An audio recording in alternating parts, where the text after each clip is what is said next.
Hello to everyone, welcome to KCA Kukreja commerce academy. कैसे हैं आप सभी? होपफुली आप सभी अच्छे हैं और जो अपनी प्रिपरेशन है उसको काफ़ी अच्छे से कवर कर रहे होंगे।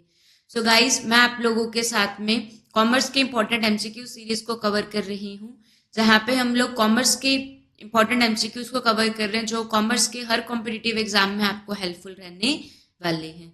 सो स्टार्ट करते हैं। इंडिकेट फर्स्ट क्वेश्चन के साथ में। तो जो फर्स्ट क्वेश्चन है वो क्या है? Indicate the right sequence of stages of internationalization. So एक क्या होता है? डोमेस्टिक होता है। डोमेस्टिक में क्या होता है? जहाँ पे जो क्या किया जाता है, मतलब कि जो प्रोडक्ट होता है उसको क्या किया जाता है, एक ही कंट्री के अंदर जब बनाया जाता है, बेचा जाता है, तो वो क्या होता है? डोमेस्टिक ट्रेड होता है। जब क्या होता है, जो ट्रेड होता है वो क्या होता है? दो कंट्रीज के बीच में होता है, तो वो क्या कहलाता है? इंटरनेशनल ट्रेड होता है।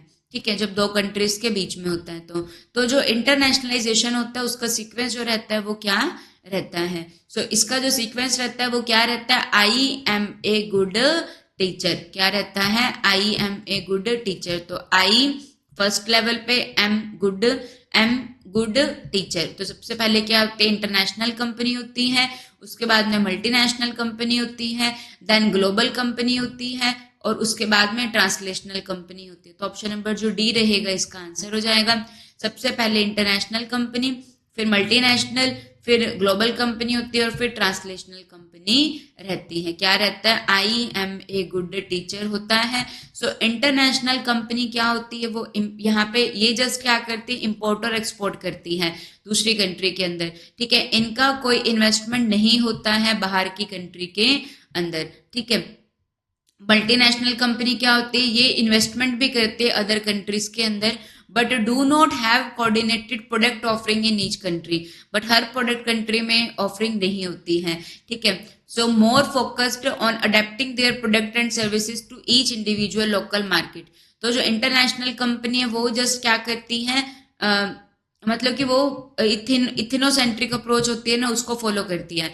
इथनोसेंट्रिक अप्रोच क्या होती है कि अपनी कंट्री के अंदर हम लोग क्या करते हैं? होम कंट्री बेस्ड अप्रोच होती है, बस बाहर की कंट्री में क्या करते हैं? एक्सपोर्ट इंपोर्ट करते हैं। ठीक है, फिर क्या आती है? पॉलीसेंट्रिक अप्रोच आती है। तो ये मल्टीनेशनल कंपनी पॉलीसेंट्रिक अप्रोच के ऊपर बात करती है, जहां पे क्या होता है कि होस्ट कंट्री के ऊपर फोकस किया जाता है। तो वो हर एक इंडिविजुअल लोकल मार्केट के ऊपर क्या करती है? फोकस करती है। ठीक है, कोऑर्डिनेटेड प्रोडक्ट नहीं है, सभी कंट्री के लिए सेम प्रोडक्ट नहीं है, जहां पे जाएगी वहां के जैसा प्रोडक्ट बना देती है। तो ये मल्टीनेशनल कंपनी होती है। फिर ग्लोबल कंपनी होती है। ठीक है, जो जियोसेंट्रिक अप्रोच के ऊपर वर्क करती है, पूरे ग्लोब को लेकर चलती है। तो ये have invested and present in many countries, they market their product through the issue of the same coordinated image. इनकी एक ही इमेज रहती है पूरी के पूरे कंट्री, सभी कंट्रीज में एक ही इमेज को लेकर चलते हैं। मल्टीनेशनल कंपनी जहां जाएगी वैसा प्रोडक्ट उनके अकॉर्डिंग बना देगी, लेकिन ग्लोबल कंपनी सेम प्रोडक्ट रखती है हर जगह पर। ठीक है, तो ये जनरली वन कॉर्पोरेट ऑफिस होता है जो रिस्पॉन्सिबल होता है ग्लोबल सेंट्रिक अप्रोचेस के लिए। एम्फेसिस करते हैं वॉल्यूम के ऊपर, कॉस्ट मैनेजमेंट। लास्ट क्या होते हैं? ट्रांसलेशनल कंपनी होती है। ठीक है, ये मोर कॉम्प्लेक्स ऑर्गेनाइजेशन होती है, ये इन्वेस्ट करती है फॉरेन ऑपरेशंस के अंदर।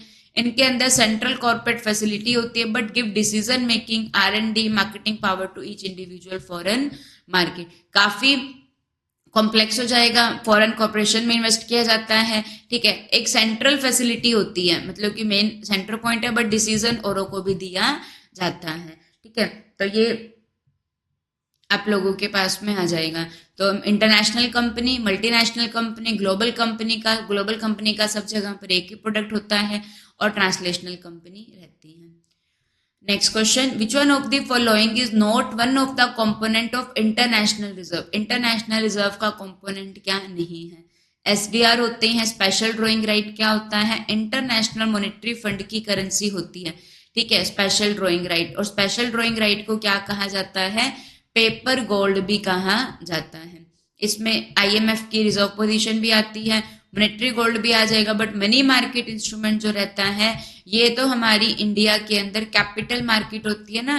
कैपिटल मार्केट क्या होती है? कैपिटल मार्केट होती है और एक मनी मार्केट होती है। सो कैपिटल मार्केट जहां पर लॉन्ग टर्म सिक्योरिटीज की ट्रेडिंग होती है, maturity value more than 1 year होती है। और जो मनी मार्केट होती है ये शॉर्ट टर्म सिक्योरिटीज के ऊपर वर्क करती है, जहां पे जो सिक्योरिटीज की मेच्योरिटी पीरियड होता है वो क्या होता है? लेस देन 1 ईयर होता है। ठीक है, तो मनी मार्केट इंस्ट्रूमेंट इसका पार्ट नहीं है इंटरनेशनल रिजर्व का।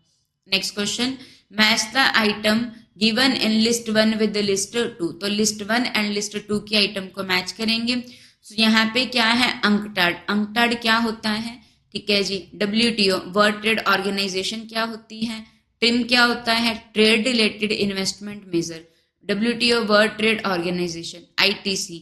तो ये किससे जुड़े हुए होते हैं, तो WTO क्या है, वर्ल्ड ट्रेड ऑर्गेनाइजेशन होती है।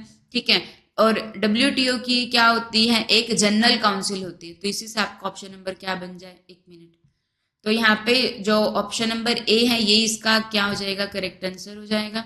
एक मिनट रुकिए, देखिए जो ऑप्शन नंबर ए है ये इसका आप लोगों के पास में आंसर है। ठीक है, अच्छा सही तो था, फिर WTO के जनरल काउंसिल होते हैं, बट बाकी को भी चेक करना था ना।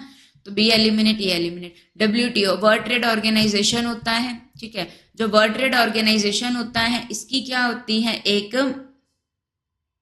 जो WTO रहता है ना इसकी क्या होती है, एक स्ट्रक्चर होते हैं। ऑर्गेनाइजेशन जो है ये कब बना था, 1995 के अंदर बना था, गैट को रिप्लेस कर कर बना था। तो WTO का क्या होता है, एक स्ट्रक्चर होता है। ठीक है, जिसके अंदर सबसे ऊपर कौन होते हैं, मिनिस्ट्रल कॉन्फ्रेंस होते हैं। जिसके अंदर सबसे ऊपर कौन रहते हैं, मिनिस्ट्रल कॉन्फ्रेंस होती है। ठीक है, मिनिस्ट्रल कॉन्फ्रेंस होती है। इसके नीचे कौन वर्क करता है, इसके नीचे क्या आती है, जनरल काउंसिल आती है। ठीक है, जनरल काउंसिल आती है। जनरल काउंसिल के हेड करने वाले क्या होते हैं, असिस्ट करने वाली दो बॉडी होती हैं। एक क्या होती है, ट्रेड पॉलिसी रिव्यू बॉडी होती है। एक क्या होती है, ट्रेड पॉलिसी रिव्यू बॉडी होती है, और एक क्या होती है, डिस्प्यूट सेटलमेंट बॉडी होती है। एक ट्रेड पॉलिसी बॉडी होती है और एक क्या होती है, डिस्प्यूट सेटलमेंट बॉडी होती है।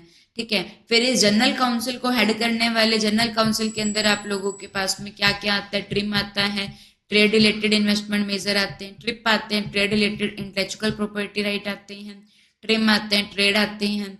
ठीक है, और गुड्स की काउंसिल आती है। गुड्स क्या होते हैं, विजिबल होते हैं। सर्विसेज की काउंसिल आती है, सो गुड्स काउंसिल होती है, सर्विसेज काउंसिल होती हैं। तो ये क्या होते हैं, अलग अलग काउंसिल्स रहती हैं। इंटेलेक्चुअल काउंसिल होती हैं। ठीक है, तो ये अलग अलग टाइप की काउंसिल्स यहाँ पर आती हैं। तो जो WTO होता है इसकी इसकी क्या होती है, एक जनरल काउंसिल होती है।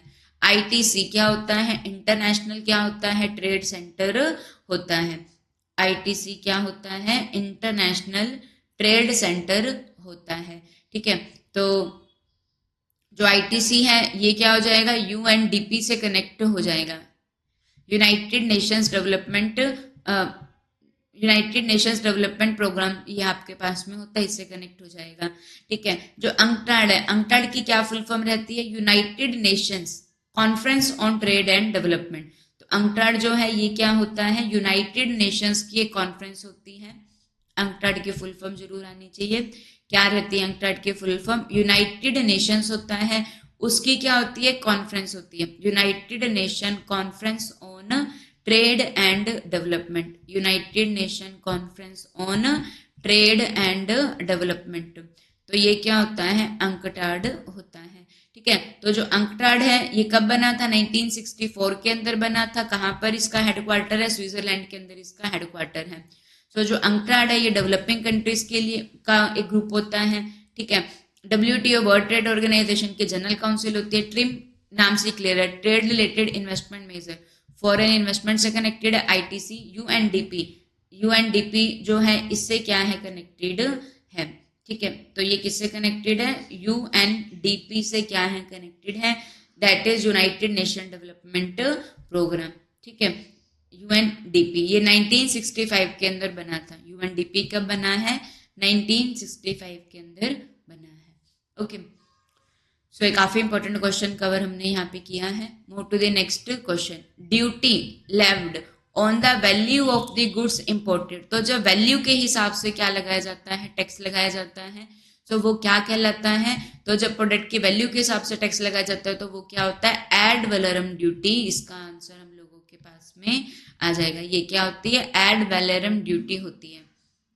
क्या हो जाएगा, एड वैलोरम ड्यूटी होती है। ठीक है, जब वैल्यू के हिसाब से लगाया जाता है। Next question, Which one of the following can be included in the current account of the BOP? BOP balance of payment होता है। तो बीओपी क्या होता है? एक स्टेटमेंट होती है जहां पे क्या रिकॉर्ड किया जाता है, जो भी transaction rest of the word के साथ में की जा रही है उसको कहाँ पे रिकॉर्ड किया जाता है? बीओपी के अंदर रिकॉर्ड किया जाता है। सो बीओपी के क्या होते हैं? दो अकाउंट होते हैं। एक क्या होता है? करंट अकाउंट रहता है, और एक बीओपी का क्या होता है? कैपिटल अकाउंट रहता है। सो करंट अकाउंट के अंदर किस चीज को इंक्लूड किया जाता है? Import and exports of goods को इंक्लूड किया जाता है। गुड्स के बैलेंसेस को क्या कहा जाता है? विजिबल ट्रेड कहा जाता है। फिर हम लोगों के पास में क्या आता है? Import and export of services आती हैं, जिसमें क्या होता है? इनविजिबल का बैलेंस आता है, जिसको इनविजिबल ट्रेड कहा जाता है। और थर्ड इसमें क्या आता है? यूनिलैटरल ट्रांसफर आते हैं। तो करंट अकाउंट में import and export of goods and services आता है, और one sided transfer unilateral transfer आती है। कैपिटल अकाउंट में किस चीज को इंक्लूड किया जाता है? इन्वेस्टमेंट को, जिसमें फॉरेन डायरेक्ट इन्वेस्टमेंट आती है, फॉरेन पोर्टफोलियो इन्वेस्टमेंट आती है। और इसमें किस चीज को इंक्लूड किया जाता है? बोरोइंग्स को इंक्लूड किया जाता है। सो करंट अकाउंट में वो सभी ट्रांजेक्शन जिससे क्या होता है? एसेट इन्वेस्टमेंट और बोरोइंग के ऊपर कोई इफेक्ट नहीं पड़ता है, वो यहाँ पर आती है। तो इसमें क्या आता है? परचेज ऑफ गुड्स आता है, सेल ऑफ सर्विसेज आता है, ठीक है, वर्कर का रेमिटेंस आता है फ्रॉम अब्रोड। देखिए यहाँ पे क्या आ जाएगा आपके पास में ऑप्शन नंबर जो, तो इसमें क्या आता है? गुड्स का परचेज, सर्विसेज का यूनिलैटरल ट्रांसफर आती है, ठीक है। डायरेक्ट इन्वेस्टमेंट या कॉपीराइट को बेचना ये कैपिटल अकाउंट का पार्ट होता है, ठीक है। Next question, which one of the following item would be specifically included in the statement of cash flow constructed in compliance with AS3? AS3 किसके ऊपर अप्लाई होता है? कैश फ्लो स्टेटमेंट के ऊपर अप्लाई होता है। जो कैश फ्लो स्टेटमेंट होती है वो क्या बताती है? कैश इनफ्लो एंड आउटफ्लो को बताती है। जो कैश फ्लो स्टेटमेंट होती है वो क्या बताती है? कैश एंड कैश इक्विवेलेंट, एक आपके पास में क्या होता है? कैश होता है जो कैश इन हैंड होता है, और एक वो होता है जिसको कैश में कन्वर्ट किया जा सकता है, वो क्या होता है? कैश इक्विवेलेंट होता है। So cash and cash equivalent के इनफ्लो एंड आउटफ्लो को कौन शो करती है? कैश फ्लो स्टेटमेंट शो करती है, जिसमें क्या होता है? कैश इनफ्लो एंड आउटफ्लो के कितने रीजन होते हैं? 3 रीजन होते हैं। Cash inflow and outflow from investing activity, cash inflow and outflow from operating activity, and cash inflow and outflow from financing activity रहता है। तो ये क्या होते हैं? कैश इनफ्लो एंड आउटफ्लो के रीजन होते हैं। सो ये क्या बताता है? Operating and non operating cash flow information को बताता है कि ऑपरेटिंग से कितना कैश फ्लो हो रहा है और नॉन ऑपरेटिंग से कितना कैश फ्लो हो रहा है। जो AS3 होता है वो अब काफी सारे ऑर्गेनाइजेशन के लिए मैंडेटरी हो गया। किन ऑर्गेनाइजेशन के लिए? जिनका टर्नओवर क्या 50 करोड़ से ज्यादा, उनके लिए AS3 बनाना क्या रहता है? कंपल्सरी होता है, ठीक है। सो ये था अभी का session. So thank you to everyone.